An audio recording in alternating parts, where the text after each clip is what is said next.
যুগাবতার শ্রীরামকৃষ্ণ পরমহংসদেবের জন্মদিন ঘিরে উচ্ছ্বাস ভক্তদের। 191তম জন্মতিথি উপলক্ষে সকাল থেকেই তাঁর জন্মস্থান কামারপুকুরে ভক্ত সমাগম। ভোরে মঙ্গলারতির মাধ্যমে উৎসবের সূচনা। পুণ্যভূমি কামারপুকুরে সুসজ্জিত শোভাযাত্রা বের হয়। রামকৃষ্ণদেবের জন্মতিথি উপলক্ষে বেলুড় মঠেও ভক্ত সমাগম হয়। দিনভর চলে বিভিন্ন অনুষ্ঠান। যুগে যুগে এই উপমহাদেশেই যেসব মহাপুরুষ জন্মগ্রহণ করে মানুষকে সঠিক জীবন দর্শনের পথ নির্দেশ দিয়ে গিয়েছেন, রামকৃষ্ণ পরমহংসদেব তাঁদের মধ্যে অন্যতম।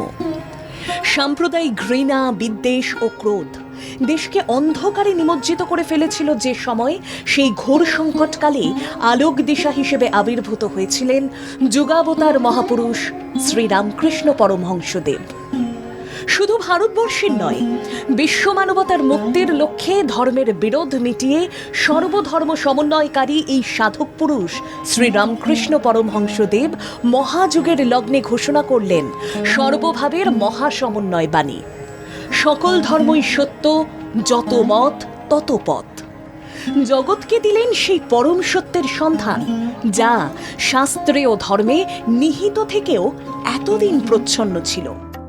রামকৃষ্ণ পরমহংসদেবের জন্মদিবস প্রতি বছর ফাল্গুন মাসের শুক্লপক্ষের দ্বিতীয়া তিথিতে পালিত হয়।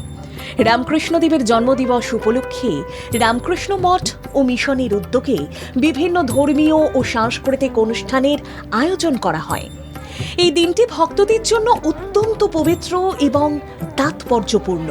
সেই যুগাবতারের জন্মদিন ঘিরে উচ্ছ্বাস ভক্তদের। 191তম জন্মতিথি উপলক্ষে সকাল থেকেই তার জন্মস্থান কামারপুকুরে ভক্ত সমাগম। ভোরে মঙ্গল আরতির মাধ্যমে উৎসবের সূচনা। পুণ্যভূমি কামারপুকুরে সুসজ্জিত শোভাযাত্রা বের হয়।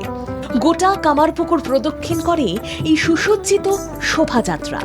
শোভাযাত্রায় কামারপুকুর রামকৃষ্ণ মঠের সন্ন্যাসীরাও পা মেলান।